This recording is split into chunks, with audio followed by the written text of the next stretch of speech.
গেল ৬০ বছর ধরে প্রায় প্রতি সপ্তাহে রক্ত দিয়েছেন অস্ট্রেলীয় নাগরিক জেমস হ্যারিসন। তার দেওয়া রক্তেই বেঁচেছে ২৪ লাখেরও বেশি শিশুর জীবন। মহতী এই কর্মের স্বীকৃতি হিসেবে man with the golden arm হিসেবে পরিচিতি পান তিনি।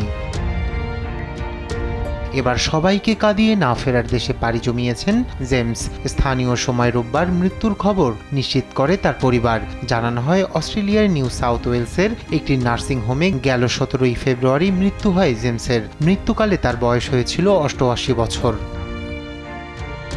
জেমস হ্যারিসনের রক্ত অনন্য। বিশেষ কিছু অ্যান্টিবডির উপস্থিতি তার রক্তকে করেছে বিশেষ। তার রক্তে থাকা রোগ প্রতিরোধকারী অ্যান্টিবডি দিয়ে তৈরি হয় অ্যান্টি-ডি নামের এক ধরনের ইনজেকশন, যা রিসাস রোগের বিরুদ্ধে চিকিৎসার জন্য ব্যবহার করা হয়। যুক্তরাজ্যের স্বাস্থ্য সংস্থার মতে, রিসাস রোগ এমন একটি অবস্থা যার জেরে গর্ভবতী নারীর রক্তে থাকে অ্যান্টিবডি শিশু শরীরে রক্তকণিকা ধ্বংস করে দেয়। ফলে শিশুর মস্তিষ্কের ক্ষতির পাশাপাশি শিশুর মৃত্যু হতে পারে। সেই রোগ প্রতিরোধে ইনজেকশন তৈরিতেই বিশেষ ভূমিকা রেখেছে হ্যারিসনের রক্ত।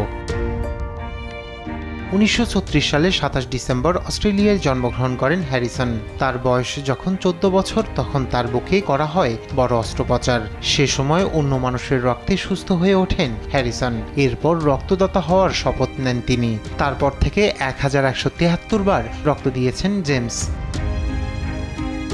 ৬০ বছর ধরে প্রায় প্রতি সপ্তাহে রক্ত দিয়েছেন জেমস হ্যারিসন। চিকিৎসকরা তার রক্ত থেকে প্লাজমা বের করে নিয়ে লাল রক্তকণিকা ফিরিয়ে দিতেন শরীরে। এই পদ্ধতি ব্যবহারের জন্যই এতদিন ধরে বিপন্ন শিশুদের জীবন বাঁচাতে রক্ত দিতে পেরেছেন জেমস হ্যারিসন।